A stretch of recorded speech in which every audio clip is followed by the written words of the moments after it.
Əl-Əraf surəsi 206 ayədir. Rəhman və Rəhim olan Allahın adı ilə. Əlif, Lam, Mim, Sad. Bu, kafirləri cəhənnəm əzabı ilə qorxutmaq və möminlərə öyüd nəsiyyət vermək üçün sənə nazil edilən kitabdır. Ya Rəsulum, ondan, onun təbliğindən ötürü ürəyində bir sıxıntı olmasın. Rəbbinizdən sizə nazil edilənə, Qurana tabe olun. Allahı qoyub başqa dostlara uymayın. Siz öyüd nəsiyyətə olduqca az qulaq asırsınız. Biz neçə məmləkətləri, onların əhalisini məhv etdik. Əzabımız onlara Lut peyğəmbərin qövmünə gecə yatarkən, yaxud Şüeyb peyğəmbərin qövmünə günün günorta çağı istirahət edərkən gəldi.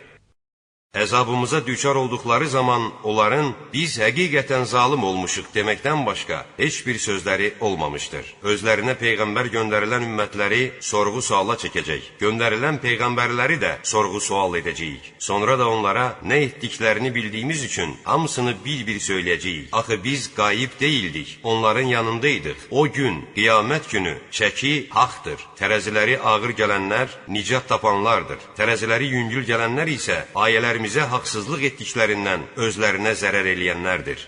Sizi yer üzündə yerləşdirdik və orada sizin üçün dolanacaq vasitələri yaratdıq. Siz isə olduqca az şükür edənlərsiniz. Sizi, babanız Adəmi yaratdıq. Sonra sizə surət verdik və mələklərə Adəmə səcdə edin dedik. İblisdən başqa hamısı səcdə etdi. O, səcdə olanlardan olmadı. Allah iblisə, mən sənə əmr edəndə, sənə səcdə etməyə nə mane oldu deyə buyurdu. İblis, mən ondan daha yaxşıyam. Çünki sən məni oddan, onu isə palçıqdan yarattın, dedi. Allah buyurdu, oradan, cənnətdən aşağı en. Orada sənə Allahın əmrinə təkəbbür göstərmək yaraşmaz. Oradan çıx, çünki sən alçaqlardansan. İblis dedi, mənə qiyamətə qədər möhlət ver. Allah buyurdu, sən möhlət verilənlərdənsən. İblis dedi, sən məni Adəmə səcdə etmədiyimə görə azdırıb yoldan çıxartdığın üçün, mən də sənin düz yolunun üstündə oturub, insanlara sənə ibadət və itaət etməyə mane olacam. Sonra onların yanına qarşılarından və arxalarından, sağlarından və sollarından gələcəyəm və sən onların əksəriyyətini şükür edən görməyəcəksən. Allah buyurdu, oradan, cənnətdən rüsvay olmuş və mərhəmətimdən kənar edilmiş halda çıx. Onlardan, insanlardan hər kim sənə uysa, cəzasını alacaq. Əlbəttə, cəhənnəmi sizin hamınızla dolduracam. Ey Adəm, sən zövcənlə birlikdə cənnətdə sakin ol. Hər ikiniz istədiyiniz yerdən cənnət meyvələrini dərib yeyin. Ancaq bu ağaca yaxınlaşmayın, yoxsa özünüzə zülm edənlərdən olarsınız. Şeytan, Adəmin və Həvvanın örtülü, ayıb yerlərini özlərinə göstərmək məqsədi ilə onlara vəsvəsə verib, dedi, Rəbbiniz sizə bu ağacı yalnız mələk olmamağınız və ya cənnətdə əbədi qalmamağınız üçün qadağan etmişdir. Həm də onlara, mən əlbəttə sizin xeyirxah məsləhətçilərinizdənəm deyə and içdi. Beləliklə, şeytan onları batil sözlərlə aldatdı. Adəm və Həvva ağacın meyvəsindən daddıqda ayıb yerləri göründü. Onlar cənnət ağaclarının yarpaqlarından dərib ayıb yerlərinin üstünü örtməyə başladılar. Rəbbi onlara müraciət edib buyurdu, məyər sizə bu ağacı qadağan etməmişdimmi? Şeytan sizin açıq-aşkar düşməninizdir deməmişdimmi? Adəm və Həvva, ey Rəbbimiz, biz özümüzə zülm etdik. Əgər bizi bağışlamasan, rəhm etməsən, biz şübhəsiz ki, ziyana uğrayanlardan olaraq, dedilər. Allah buyurdu, bir-birinizə düşmən olaraq cənnətdən yer üzünə enin. Yerdə sizin üçün bir müddət, əcəliniz çatana qədər sığınacaq və dolanacaq vardır. Allah buyurdu, orada yaşayacaq, orada öləcək və oradan dirilib çıxarılacaqsınız. Ey Adəm oğulları, sizə ayıb yerlərinizi örtəcək bir geyim və bir də bəzəkli libas nazil etdik. Lakin təqva libası daha yaxşıdır, xeyirlidir. Bu, Allahın ayələrindəndir ki, bəlkə onunla öyüd nəsiyyətə qulaq asasınız. Ey Adəm oğulları, ayıb yerlərini özlərinə göstərmək üçün libaslarını soyundurub valideyninizi, Adəm və Həvvanı cənnətdən qovdurduğu kimi, şeytan sizi də aldadıb yoldan çıxartmasın. Şübhəsiz ki, o, şeytan və onun cəmaatı sizləri, sizin onları görə bilmədiyiniz yerlərdən görürlər. Biz şeytanları iman gətirməyənlərin dostları etdik. Şeytanla dost olanlar ədəbsizlik etdikləri zaman atalarımızı belə gördük. Bunu bizə Allah əmr etmişdir deyirlər. De, Allah ədəbsizlik əmr etməz. Allaha qarşı bilmədiyiniz şeyi mi deyirsiniz? De, Rəbbim ədaləti əmr etdi. Hər səcdədə üzünüzü bütlərə deyil, ona tərəf və ya qibləyə tutun. Allaha, dini yalnız ona məxsus edərək ibadət edin. Sizi yoxdan yaratdığı kimi yenə onun hüzuruna qayıdacaqsınız. Allah insanların bir qismini doğru yola yönəltdi. Onların bir qismi isə haqq yoldan azmağa layiq görüldü. Çünki onlar Allahı qoyub şeytanları özlərinə havadar tutmuşdular və özlərinin doğru yolda olduqlarını güman edirlər. Ey Adəm oğulları, hər bir ibadət vaxtı gözəl libaslarınızı geyin, yeyin için, lakin israf etməyin. Çünki Allah israf edənləri sevməz. De, Allahın öz bəndələri üçün yaratdığı zinəti və təmiz, halal ruziləri kim haram buyurmuşdur? De, bunlar dünyaya iman gətirənlər üçündür. Qiyamət günündə, axirətdə isə yalnız möminlərə məxsusdur. Biz ayələrimizi anlayıb bilən bir tayfiyə belə ətraflı izah edirik. De, Rəbbim yalnız aşkar və gizli alçaq işləri, hər cür günahı, haqsız zülümü, Allahın haqqında heç bir dəlil nazil etmədiyi hər hansı bir şeyi ona şərik qoşmağınızı və Allaha qarşı bilmədiyiniz şeyləri deməyinizi haram buyurmuşdur. Hər bir ümmətin əcəl vaxtı vardır. Onların əcəli gəlib çatdıqda bircə saat belə nə geri qalar, nə də irəli keçə bilərlər. Ey Adəm oğulları, sizə içərinizdən peyğəmbərlər gəlib ayələrimi söyləyən zaman Allahdan qorxaraq pis işlərdən çəkinib özlərini islah edən şəxslərin heç bir qorxusu yoxdur və onlar qəm-qüssə görməzlər. Ayələrimizi yalan hesab edib, onlara təkəbbürlə yanaşanlar isə cəhənnəmlikdilər və onlar orada əbədi qalacaqlar. Allaha iftira yaxan, onun ayələrini yalan hesab edən kimsədən daha zalım kim ola bilər? Kitabda, lövh-i məhfuzda yazılmış qismətləri onlara çatacaqdır. Nəhayət, elçilərimiz canlarını almaq üçün yanlarına gəldikdə, Allahdan başqa ibadət etdiyiniz bütləriniz hardadır deyincə, onlar bizi qoyub qaçdılar deyə cavab verəcək və öz əleyhlərinə, kafir olduqlarına şahidlik edəcəklər. Allah buyuracaq, sizdən əvvəl gəlib getmiş cin və insan tayfaları ilə birlikdə cəhənnəmə girin. Hər tayfa girdikcə dindaşına və tayfadaşına lənət oxuyacaq. Nəhayət, hamısı birlikdə orada, cəhənnəmdə toplandığı zaman, sonra gələnlər, əvvəl gələnlər barəsində deyəcəklər, Ey Rəbbimiz, bizi azdıran bunlardır, bunlara 2 qat cəhənnəm əzabı ver. Allah buyuracaq, hər birinizi 2 qat əzab gözləyir, lakin siz bilmirsiniz. Əvvəl gələnlər isə sonrakılara, sizin bizdən heç bir üstünlüyünüz yoxdur. Buna görə də qazandığınız günahların cəzası olaraq dadın əzabı deyəcəklər. Ayələrimizi yalan hesab edənlərə və onlara təkəbbürlə yanaşanlara göyün qapıları açılmaz və dəvə iynənin gözündən keçməyənə qədər onlar da cənnətə daxil ola bilməzlər. Biz günahkarlara belə cəza veririk. Onlar üçün cəhənnəmdən döşək və üstlərinə örtmək üçün atəşdən yorğan vardır. Biz zalımları belə cəzalandırırıq. İman gətirib yaxşı işlər görənlər isə biz heç kəsi qüvvəsi yetdiyindən artıq yükləmirik. Cənnətlikdilər. Onlar orada əbədi qalacaqlar. Biz onların, cənnət əhlinin ürəklərindəki kin-küdurəti çəkib çıxardarıq. Onların qaldıqları yerin altından çaylar axar. Onlar Rəbbinin bu lütfünü gördükdə deyərlər, bizi bura gətirib çıxaran Allaha həmd olsun. Əgər Allah bizi doğru yola yönəltməsəydi, biz özümüzə doğru yolu tapa bilməzdik. Həqiqətən Rəbbimizin peyğəmbərləri haqqı gətirmişdilər. Onlara etdiyiniz əməllərə görə varisi olduğunuz cənnət budur deyə müraciət ediləcəkdir. Cənnət əhli cəhənnəm əhlinə müraciət edib, biz Rəbbimizin bizə vəd etdiyini haqq olaraq gördük. Siz də Rəbbinizin sizə vəd etdiyini gerçək olaraq gördünüzmü deyə soruşacaq. Onlar bəli deyə cavab verəcəklər. Elə bu zaman onların arasında bir carçı, Allah zalımlara lənət eləsin deyə səslənəcək. O kəslər ki, insanları Allah yolundan döndərər, onu əyri hala salmaq, əymək istəyər və axirətdə də inkar edərlər. Onların ikisinin, cənnət əhli ilə cəhənnəm əhlinin arasında pərdə və əraf üzərində isə insanlar vardır ki, onlar hamını üzündən tanıyıb cənnət əhlinə, sizə salam olsun deyə müraciət edərlər. Bunlar çox istədiklərinə baxmayaraq, hələ ora, cənnətə daxil olmamış kimsələrdir. Onların nəzərləri cəhənnəm əhlinə çevrildiyi zaman, Ey Rəbbimiz, bizi zalımlarla bir etmə deyərlər. Əraf əhli üzlərindən tanıdıqları adamlara müraciət edib, sizə nə yığdığınız mal dövlət, nə də təkəbbürünüz fayda verdi deyəcək.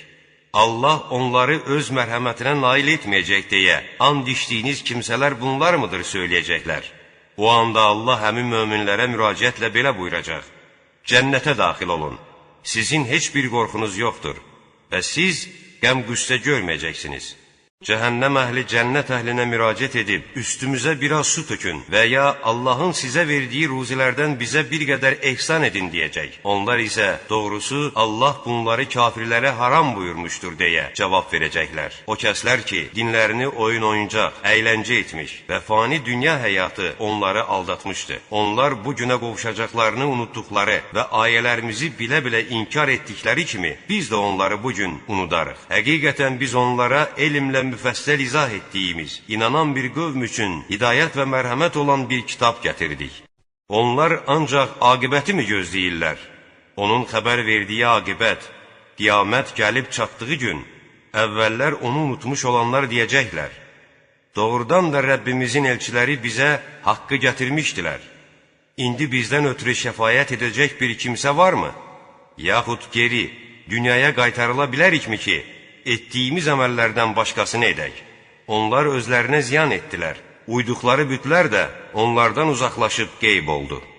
Həqiqətən Rəbbiniz göyləri və yeri 6 gündə xəlq edən, sonra ərşi yaradıb hökmü altına alan, bir-birini sürətlə təqib edən gündüzü gecə ilə, gecəni də gündüzlə örtüb bürüyən, günəşi, ayı və ulduzları əmrinə boyun əymiş halda yaradan Allahdır. Bilin ki, yaratmaq da, əmr etmək də ona məxsusdur. Aləmlərin Rəbbi olan Allah nə qədər ucadır. Rəbbinizə yalvara-yalvara, həm də gizlicə dua edin. Şübhəsiz ki, O, həddi aşanları sevməz. Yeryüzü düzəldikdən sonra orada fəsad törətməyin. Ona, Allaha həm qorxu, həm də ümidlə dua edin. Həqiqətən Allahın mərhəməti yaxşılıq edənlərə çox yaxındır. Küləkləri öz mərhəməti önündə yağışdan qabaq müjdəçi olaraq göndərən O'dur. Belə ki, küləklər ağır buludları hərəkətə gətirdiyi zaman biz onları ölü, qurumuş bir məmləkətə tərəf qovur. Ora yağmur endirir və onunla hər cür meyvə yetişdiririk. Biz ölüləri də belə çıxaracağıq. Bəlkə düşünüb ibrət alasınız. Təmiz bir məmləkətin bitkiləri Rəbbinin izni ilə bol vaxtında çıxar. Pis bir məmləkətin bitkiləri isə yalnız çox çətinlikdə, özü də az yetişər. Biz ayələrimizi şükr edən bir tayfə üçün belə müfəssəl izah edirik. Biz Nuhu öz tayfasına peyğəmbər göndərdik. O dedi: Ey cəmaatım, Allaha ibadət edin. Sizin ondan başqa heç bir tanrınız yoxdur. Mən böyük günün sizə üz verəcək əzabından qorxuram. Tayfasının başçıları ona: Biz səni açıq-aydın azmış görürük deyə cavab verdilər. Nuh dedi: Mən heç azmamışam. Lakin mən aləmlərin Rəbbi tərəfindən göndərilmiş bir peyğəmbərəm. Mən sizə Rəbbimin əmrlərini təbliğ edir və öyüd nəsihət verirəm. Allahdan gələn vəhy ilə sizin bilmədiklərinizi bilirəm. Yoxsa sizi qorxutmaq, sizin də qorxmanız və rəhm oluna bilinməniz üçün içərinizdən olan bir adam peyğəmbər vasitəsilə Rəbbinizdən sizə xəbərdarlıq gəlməsinə təəccüb edirsiniz. Buna görə onlar Nuhu yalançı hesab etdilər. Biz də onu və onunla birlikdə gəmidə olanları xilas etdik. Ayələrimizi təkzib edənləri isə suda boğduq. Onlar həqiqətən kör bir cəmaat idilər. Ad tayfasına da qardaşları Hudu peyğəmbər göndərdik. O dedi: Ey cəmaatım, Allaha ibadət edin. Sizin ondan başqa heç bir tanrınız yoxdur. Məyər Allahın əzabından qorxmursunuz? Hud tayfasının kafir başçıları ona: Biz səni səfehlik içində görür və yalançılardan biri hesab edirik deyə cavab verdilər. Hud dedi: Ey cəmaatım, mən heç də səfeh deyiləm, lakin mən aləmlərin Rəbbi tərəfindən göndərilmiş bir peyğəmbərəm. Mən sizə Rəbbimin əmrlərini təbliğ edirəm. Mən sizə doğru məsləhət verənəm. Yoxsa sizi qorxutmaq üçün içərinizdən olan bir adam peyğəmbər vasitəsilə Rəbbinizdən sizə bir xəbərdarlıq gəlməsinə təəccüb edirsiniz.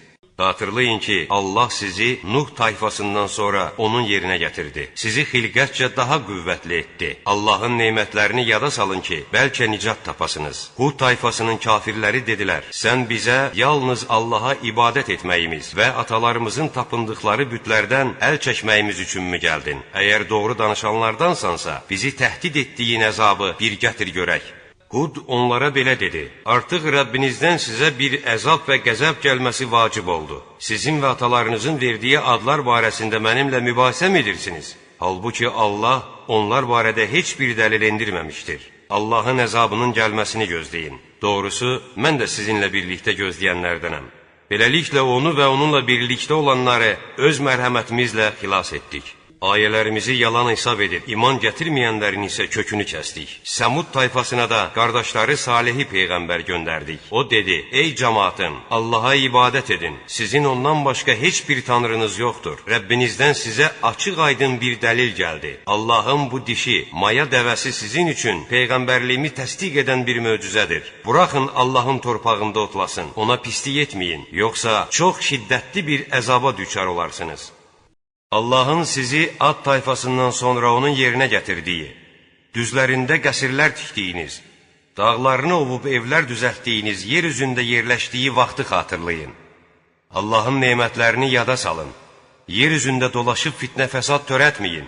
Salih tayfasının təkəbbürlü başçıları içərilərindən iman gətirən, əlsiz ayaqsız yoxsullara üz tutub, siz Salihin doğrudan da Rəbbi tərəfindən göndərilmiş olduğunu bilirsinizmi deyə soruşdular. Onlar, bəli, biz onunla göndərilən hər bir şeyə inanırıq deyə cavab verdilər. Özlərinə ar bilənlər, sizin inandığınıza biz inanmırıq dedilər. Sonra o dəvəni tutub kəstilər və bununla da Rəbbinin əmrini saymazyana pozub istehza ilə, ey Salih, əgər sən həqiqi peyğəmbərlərdənsənsə, bizi təhdid etdiyin əzabı gətir görək dedilər. Buna görə də onları dəhşətli bir sarsıntı, yerdən zəlzələ, göydən tükürbədici bir səs bürüdü. Onlar öz evlərində diz üstə düşüb qaldılar. Salih onlardan üz döndərib belə dedi, ey cəmaatım, mən sizə Rəbbimin əmrini təbliğ etdim və sizə öyüd nəsihət verdim, lakin siz öyüd nəsihət verənləri sevmirsiniz. Lutu da Peyğəmbər göndərdik. Bir zaman o, öz tayfasını demişdi, sizdən əvvəl bəşər əhlindən heç kəsin etmədiyi həyasızlığı siz mi edəcəksiniz? Siz qadınları atıb, şəhvətlə kişilərin üstünə gəlirsiniz. Siz doğrudan da həddi aşmış bir tayfasınız. Lut tayfasının cavabı, onları məmləkətinizdən çıxarın. Çünki onlar təmiz adamlardı deməkdən başqa bir şey olmamışdı. Biz Lutu və ailəsini xilas etdik. Yalnız övrəti həlak oldu. Onların üstünə yağış yağdırdıq.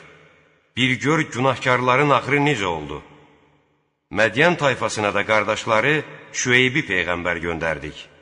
Şüeyb onlara belə dedi, ey cəmaatım, Allaha ibadət edin, sizin ondan başqa heç bir tanrınız yoxdur. Artıq sizə Rəbbinizdən aşkar bir dəlil gəldi. Ölçüdə və tərəzidə düz olun, adamların mallarının dəyərini azaltmayın, yer üzü düzələndən sonra orada fitnə fəsad törətməyin. Əgər siz möminsinizsə, bu sizin üçün xeyirlidir.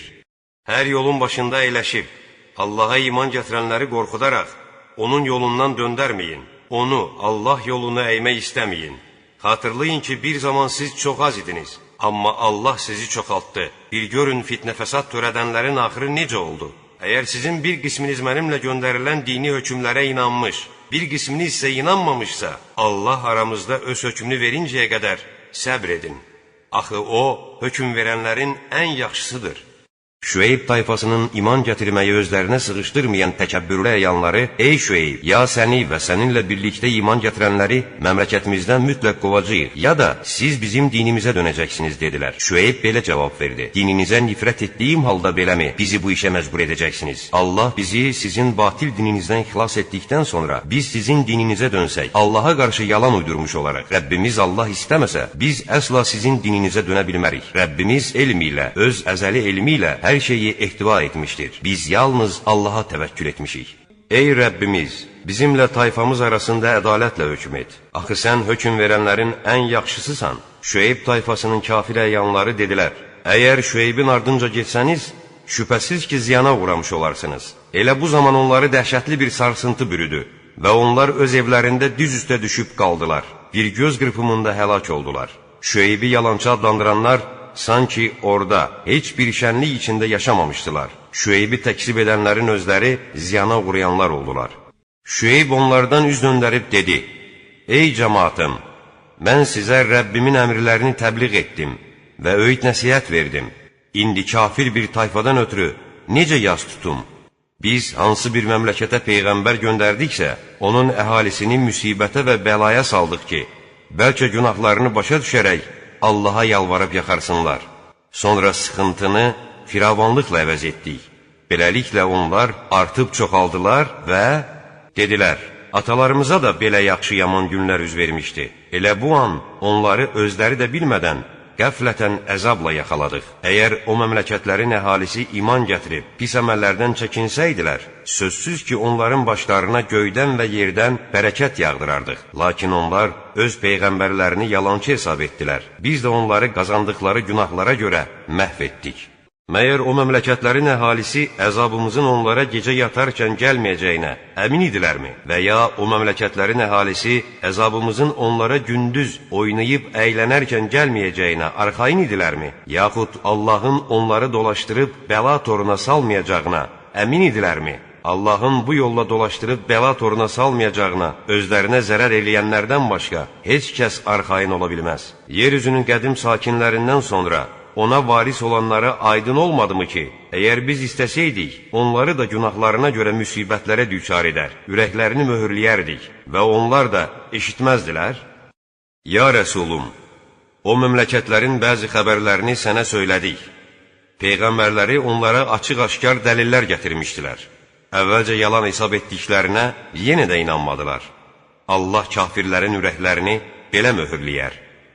Onların əksəriyyətində əhdə vəfa görmədik. Əksinə, onların əksəriyyətini günahkar kəslər gördük. Onlardan sonra Musanı möcüzələrimizlə Firona və onun əyyanlarına peyğəmbər göndərdik. Onlar həmin möcüzələri inkar etdilər. Bir gör, fəsad törədənlərin axırı necə oldu? Musa dedi, ey Firon, mən aləmlərin Rəbbi tərəfindən göndərilmiş bir peyğəmbərəm. Mən Allah barəsində yalnız haqqı deməyə borcluyam. Mən sizə Rəbbinizdən açıq-aşkar bir dəlil, möcüzə gətirmişəm. İndi kölə etdiyin İsrail oğullarını mənimlə bərabər babalarının vətəni olan Şama göndər. Firon Musaya dedi, əgər möcüzə ilə gəlmisənsə və doğru deyirsənsə, onu gətir göstər. Firon bunu deyən kimi Musa əsasını yerə atdı və o dərhal hamının gözünə aşkar görünən bir əjdaha oldu. Sonra əlini çıxartdı və o bir anda baxanlara nur kəsildi. Firon tayfasının əyyanları dedilər, şübhəsiz ki, bu çox bilikli bir sehirbazdır. O, sizi yurdunuzdan çıxartmaq istəyir. Firon da, elə isə tədbiriniz nədir deyə soruşdu. Onlar dedilər, onu, Musanı, qardaşı Harun ilə birlikdə saxla və şəhərlərə sehirbazları yığan adamlar göndər ki, nə qədər bilikli sehirbaz varsa, hamısını tutub gətirsinlər. Sehirbazlar Fironun yanına gəlib dedilər, əgər biz Musaya üstün gəlsək, yəqin ki, bizə bir mükafat veriləcək. Firon, bəli, şübhəsiz ki, siz mənə ən yaxın adamlardan olacaqsınız deyə cavab verdi. Sehirbazlar dedilər, ya Musa, ya sən əvvəlcə əsanı yerə at, ya da biz əlimizdəkiləri ataq. Musa, siz atın, dedi. Onlar atdıqda adamların gözlərini bağlayıb onları qorxutdular və böyük bir sehr göstərdilər. Biz də Musaya əsanı tulla deyə vəhy etdik. Bir də baxıb gördülər ki, əsa onların uydurub düzəltdikləri bütün şeyləri udur. Artıq haqq zahir, onların uydurub düzəltdikləri yalanlar isə batil oldu. Sehirbazlar orada məğlub edildilər və xar olaraq geri döndülər. Onlar səcdiyə qapanıb, dedilər, biz iman gətirdik aləmlərin Rəbbinə, Musanın və Harunun Rəbbinə. Firon onlara dedi, mən sizə izin vermədən əvvəl siz ona iman gətirdiniz? Bu, şübhəsiz ki, əhalisini çıxartmaq məqsədi ilə şəhərdə qurduğunuz bir hilədir. Gördüyünüz işlərə görə başınıza nə oynatacağımı biləcəksiniz. Əl-ayağınızı çarpaz kəstirəcək, sonra isə hamınızı çarmıxa çəkdirəcəyəm. Seyirbazlar belə cavab verdilər, şübhə yoxdur ki, biz Rəbbimizin hüzuruna dönəcəyik. Sənin bizdən intiqam almağın isə ancaq Rəbbimizin möcüzələri gələn kimi bizim onlara iman gətirməyimizə görədir. Ey Rəbbimiz, bizə bolluca səbr əta et və bizi müsəlman olaraq öldür. Firon tayfasının əyyan əşrəfi dedi, Musanı və tayfasını fitnə fəsad törətmək, həm səni, həm də sənin tanrılarını atıb getmək üçünmü buraxacaqsan? Firon onlara belə cavab verdi, biz onların oğullarını öldürəcək, qadınlarını isə diri saxlayacağıq. Biz onlara mütləq qələbə çalacağıq. Musa öz tayfasına, Allahdan kömək diləyin və səbr edin. Yeryüzü Allahındır. Bəndələrindən istədiyini onun varisi edər. Aqibət müttəqilərindir, dedi. Musaya iman gətirənlər dedilər, sən bizə peyğəmbər gəlməmişdən əvvəl də, sonra da biz əziyyət çəkdik. Musa onlara belə cavab verdi, bəlkə də Rəbbiniz düşməninizi məhv edib, sizi yeryüzünün varisləri edəcək.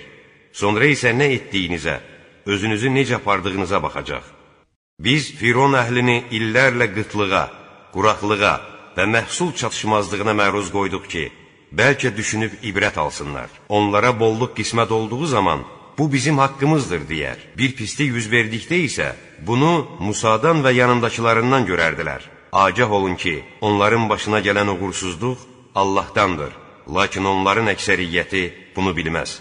Firon adamları Musaya dedilər, sən bizi ofsunlamaq üçün nə möcüzə gətirsən də, yenə sənə iman gətirən deyilik. Biz ayrı-ayrı möcüzələr üzrə onlara tufan, çəyirtkə və həşərat, evlərinə, yeməklərinə qurbağa və çeşmələrinə, kəhrizlərinə qan göndərdik. Onlar yenə də iman gətirməyi özlərinə sıxışdırmayıb, kafir bir tayfa oldular. Onlara əzab gəldikdə dedilər, ya Musa, səninlə olan əhdi hörmətinə bizim üçün Rəbbinə dua et. Əgər bu əzabı bizdən götürsə, biz hökmən sənə iman gətirəcək və İsrail oğullarını səninlə birlikdə istədikləri yerə göndərəcəyik. Elə ki, əzabı bir müddətə onlardan götürdük, dərhal əhdi pozdular. Biz də ayələrimizi yalan hesab edib, onlardan qafil olduqları üçün Firon əhlindən intiqam alaraq onları dənizdə batırdıq. Zəif görünən o tayfanı, İsrail oğullarını, yer üzünün daim xeyir-bərəkət verdiyimiz şərq tərəflərinə varis etdik. Səbr etdiklərinə görə Rəbbinin İsrail övladına verdiyi gözəl sözlər tam yerinə yetdi. Fironun və onun cəmaatının qurduqları və ucaltdıqlarını isə viran qoyduq. Biz İsrail oğullarını dənizdən keçirtdik. Sonra onlar öz bütlərinə tapınan bir tayfaya uğradılar. İsrail oğulları dedilər, ya Musa, bizə onların sitayiş etdikləri bütlər kimi bir büt düzəlt. Musa belə cavab verdi, siz doğrudan da cahil bir tayfasınız. Şübhəsiz ki, bunların tapındıqları bütlər məhvə məhkumdur. Etdikləri əməllər isə puçdur. Musa yenə dedi, Allah sizi aləmlərə üstün etdiyi halda, heç mən sizin üçün Allahdan başqa bir tanrı istərəmmi? Ey İsrail övladı, yadınıza salın ki, sizi Firon əhlinin əlindən qutardıq. Onlar sizə şiddətli əzab verir, oğullarınızı öldürür, qadınlarınızı isə diri saxlayırdılar. Bu, sizin üçün Rəbbiniz tərəfindən böyük bir sınaq idi. Musa ilə 30 gecə barədə vədələşdik. Sonra ona daha bir 10 gündə əlavə etdik. Beləliklə, Rəbbinin təyin etdiyi müddət tam 40 gecə oldu. Musa qardaşı Haruna dedi, sən tayfam içində mənim xəlifəm ol, cəmaatı islah etməyə çalış və yer üzündə fitnə fəsad törədənlərin yolu ilə getmə. Musa təyin etdiyimiz vaxtda Tur-i Sinaya gəldikdə Rəbbi onunla danışdı. Musa, ey Rəbbim, özünü mənə göstər, sənə baxım dedi. Allah, sən məni əsla görə bilməzsən, lakin bu dağa bax, əgər o yerində dura bilsə, sən də məni görə bilərsən, buyurdu. Rəbbi dağa təcəlli etdikdə onu parça-parça etdi. Musa da bayılıb düşdü. Aylandan sonra isə, sən paksan, müqəddəssən, sənə tövbə etdim, mən iman gətirənlərin birincisiyəm, dedi. Allah belə buyurdu, ya Musa, mən öz risalətlərimdə və səninlə arada heç bir vasitə olmadan danışmağımla bütün insanlardan səni seçib üstün tutdum. İndi sən verdiyimi al və şükür edənlərdən ol. Biz onun üçün lövhələrdə hər şeydən, moizə və təfsilata dair hər şeyi yazdıq və belə buyurduq. Bundan möhkəm yapış və ümmətinə də onun ən gözəl hökmlərindən yapışmağı əmr et. Sizə fasiqlərin yurdunu göstərəcəyəm.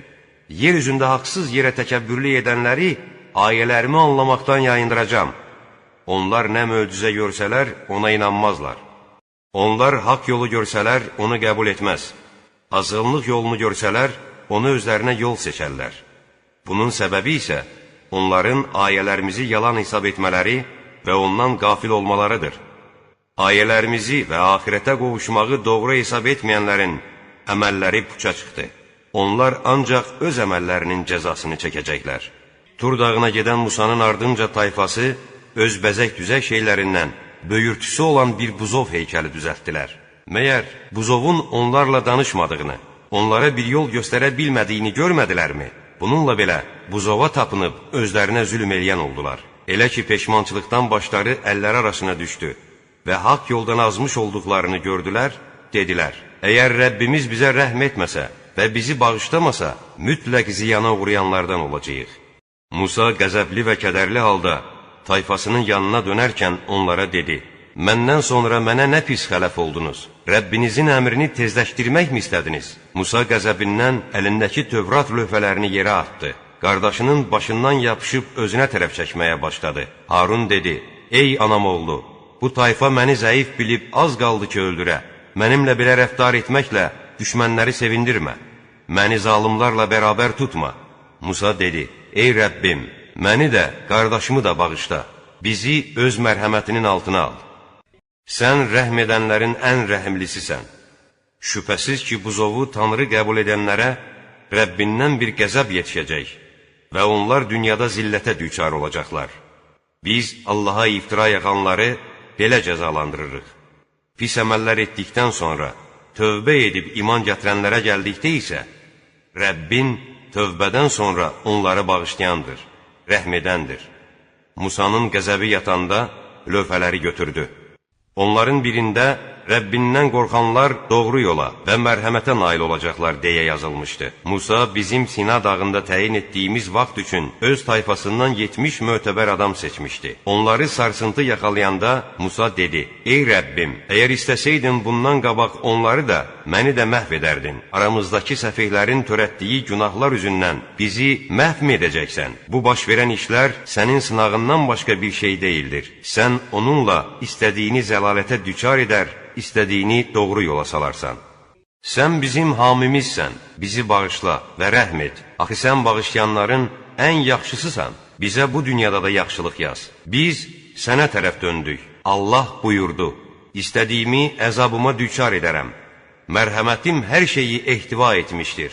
Onu Allahdan qorxub, pis əməllərdən çəkinənlərə, zəkat verənlərə, ayələrimizə iman gətirənlərə yazacağam.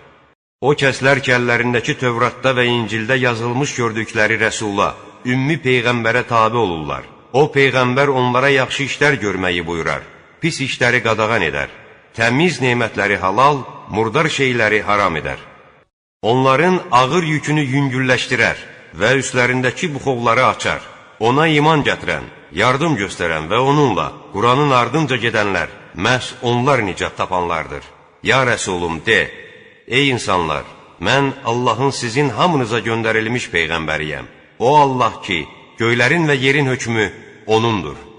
Ondan başqa heç bir tanrı yoxdur. O dirildir və öldürür. Buna görə də Allah, eləcə də onun Allaha və Allahın sözlərinə inanan və ümmi Peyğəmbər olan Rəsuluna iman gətirin və ona tabi olun ki, doğru yolu tapa biləsiniz. Musa ümməti arasında bir dəstə də vardır ki, onlar haqq yola aparır və haqqı rəhbər tutaraq ədalətlə hökm edirdilər. Biz onları, İsrail oğullarını 12 qəbiləyə, ümmətə böldük. Cəmaatı Musadan içməyə su istədiyi zaman ona əsanı daşa vur deyə vəh etdik. Ondan 12 çeşmə qaynayıb axmağa başladı. Hər qəbilə özünün su içəcəyi yeri bildi. Biz buludları onların üstündə kölgəli etdik. Onlara qüdrət halvası və bildirçin endirdik. Onlara, sizə ruzi olaraq verdiyimiz pak neymətlərdən yeyin dedik. Onlar bizə deyil, ancaq özlərinə zülm edirdilər. Ya Rəsulum, yadına sal ki, o zaman onlara belə deyilmişdi. Bu şəhərdə sakin olun. Onun meyvələrindən istədiyiniz yerdə yeyin. Hittə deyin və qapıdan səcdə edərək daxil olun ki, günahlarınızı bağışlayaq. Biz yaxşı işlər görənlərin mükafatını artıracağıq. Lakin özlərinə zülm edənlər onlara deyilən sözü dəyişdirib başqa şəklə saldılar. Etdikləri haqsızlığa görə biz də onlara göydən əzab göndərdik. Onlardan dəniz kənarında yerləşən qəsəbə haqqında xəbər al. O zaman onlar şənbə günü həddi aşırdılar. O vaxt şənbə günü balıqlar dəstə-dəstə onlara tərəf axışır. Şənbədən başqa günlərdə isə gəlmirdi. İtaətdən çıxdıqları üçün biz onları belə imtihana çəkirdik. Onlardan bir dəstə Allahın məhv edəcəyi və ya şiddətli əzab verəcəyi bir tayfaya nə üçün öyüd nəsihət verirsiniz dediyi zaman nəsihət verənlər onlara cavab olaraq bu, Rəbbiniz qarşısında üzrxahlıq etmək üçündür. Bəlkə onlar pis əməllərdən çəkinsinlər dedilər. Onlar özlərinə verilən öyüdü unutduqları zaman biz də onları pislikdən çəkindirənlərə nicat verdik. Zülm edənləri isə itaətdən çıxdıqları, günah işlətdikləri üçün şiddətli bir əzabla məhv etdik. Qadağan olunduqları işə saymazyana münasibət bəslədikləri vaxt onlara həqir meymunlar olun deyə əmr etdik. O zaman Rəbbin onlara qiyamət gününədək şiddətli əzab verəcək kimsələr göndərəcəyini xəbər vermişdi. Həqiqətən Rəbbin tezliklə əzab verəndir. Sözsüz ki, o həm də bağışlayandır, rəhm edəndir. Yahudiləri yer üzündə ayrı-ayrı dəstələrə parçaladıq. İçərilərində əməli salih olanlar da, olmayanlar da var idi. Onları yaxşı-yamanla imtahan etdik ki, bəlkə dönsünlər. Onlardan sonra yerlərinə kitaba sahib olan xələflər keçdilər. Onlar fani dünya malını alıb deyirdilər, biz bağışlanacağıq. Onlara bunun misli qədər daha bir haram gəlsəydi, onu dalardılar. Məyər Allaha dair yalnız haqqı demək barədə kitabda onlardan əhd alınmamışdımı? Halbuki orada olanları oxuyub öyrənmişdilər. Axirət evi Allahdan qorxanlar üçün daha xeyirlidir. Məyər dərk etmirsiniz? Kitabdan möhkəm yapışanlar, namaz qılanlar bilsinlər ki, biz əməli salihlərin mükafatını zayi etmirik. Bir zaman dağı yerindən qoparıb, İsrail oğullarının başı üstünə kölgəlik kimi qaldırmışdıq və onlar da elə güman edirdilər ki, dağ üstlərinə düşəcək. Onlara, sizə verdiyimizdən, Tövratdan möhkəm yapışın, orada olanları yada salın ki, bəlkə pis əməllərdən çəkinəsiniz demişdik. Xatırla ki, bir zaman Rəbbin Adəm oğullarının bellərindən gələcək nəsillərini çıxardıb, onların özlərinə şahid tutaraq, mən sizin Rəbbiniz deyiləmmi soruşmuş. Onlar da, bəli, Rəbbimizsən deyə cavab vermişdilər. Belə bir şahidliyin səbəbi, qiyamət günü biz bundan qafil idik və ya atalarımız daha əvvəl şərik qoşmuşdular. Biz də onlardan sonra gələn bir nəsil idik. Məyər bizi batilə uyanların törətdikləri əməllərə görə məhv edəcəksən, deməməniz üçündür.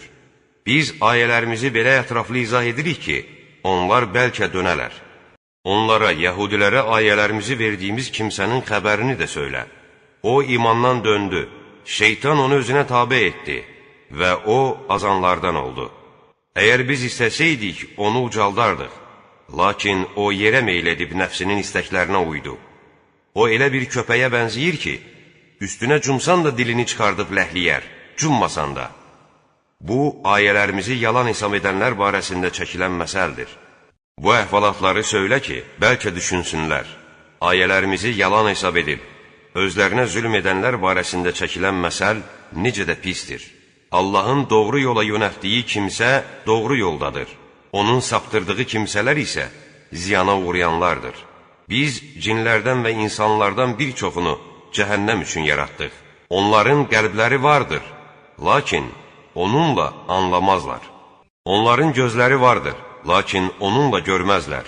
Onların qulaqları vardır, lakin onunla eşitməzlər. Onlar heyvan kimidirlər, bəlkə də daha çox zəlalətdədirlər. Qafil olanlar da məhz onlardır. Ən gözəl adlar Əsma-i Hüsna Allahındır. Onu bu adlarla çağırıb dua edin. Onun adları barəsində küfr edənləri tərk edin. Onlar etdikləri əməllərin cəzasını alacaqlar. Yaratdıqlarımız içərisində bir zümrə də vardır ki, onlar insanları haqq yola aparır, ədalətlə hökm edirlər. Ayələrimizi yalan hesab edənləri hardan olduğunu özləri də bilmədən tədriclə məhvə yaxınlaşdıracağıq. Mən onlara möhlət verirəm, lakin dolaşdırıb bəla toruna salmağım da sözsüz ki, çox ağırdır. Məyər düşünmürlərmi ki, onların yoldaşında, Peyğəmbərdə heç bir cünunluq əsər əlaməti yoxdur. O ancaq açıq-aydın xəbər verib qorxudandır. Məyər onlar göylərin və yerin mülkünə, Allahın yaratmış olduğu hər şeyə, əcəllərinin yaxınlaşması ehtimalına diqqət yetirib düşünmürlərmi? Artıq bu Qurana inanmadıqdan sonra hansı kəlama inanacaqlar? Allah kimi doğru yoldan saptırsa, ona yol göstərən olmaz. Onları öz azğınlıqları içində şaşqın bir vəziyyətdə qoyar. Səndən qiyamət günü haqqında soruşsalar ki, nə vaxt qopacaq? De, o ancaq Rəbbimə məlumdur. Qopacağı vaxt Allahdan başqa heç kəs bilə bilməz. Göylərdə və yerdə bir kimsənin onu bilməsi çətindir. O sizlərə ancaq qəflətdən gələr. Sən onun haqqında bir şey bilirsənmiş kimi, onlar israrla soruşarlar. De, o ancaq Allah dərgahında məlumdur. Lakin insanların əksəriyyəti bunu bilməz. De, mən Allahın istədiyindən başqa özümə nə bir xeyir, nə də bir zərər verə bilərəm. Əgər qeybi bilsəydim, sözsüz ki, daha çox xeyir tədarük edərdim və mənə pislik də toxunmazdı. Mən iman gətirən bir tayfanı ancaq qorxudan və müjdəliyənəm. Sizi tək bir nəfərdən, Adəmdən xəlq edən və onunla ünsiyyət etmək üçün özündən zövcəsini, Həvvanı yaradan odur. Adəm zövcəsi ilə yaxınlıq etdikdə, o yüngül bir yüklə yükləndi, hamilə oldu və bir müddət həmin yükü daşıdı. Həvva ağırlaşdığı vaxt, onların hər ikisi Allaha dua edib, əgər bizə salih bir uşaq versən, şükr edənlərdən olarıq, dedi.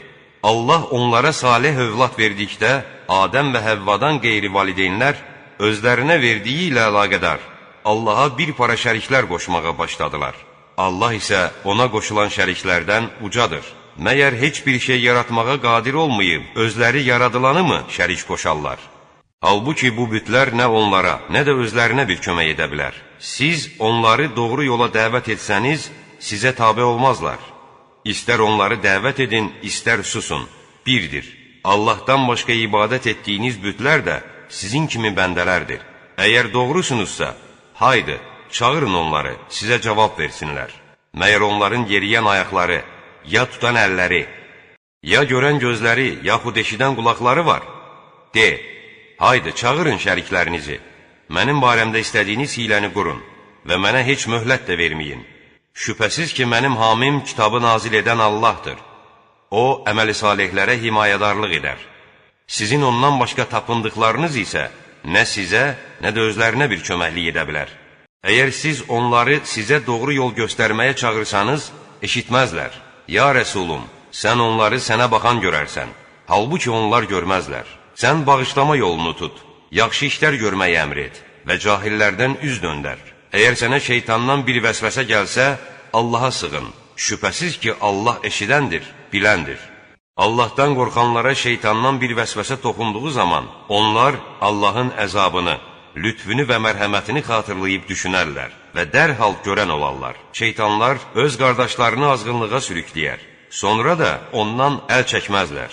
Sən onlara bir ayə gətirmədiyin zaman, məyər sən onu öz tərəfindən uydurub düzəltməli deyildin, deyə soruşarlar.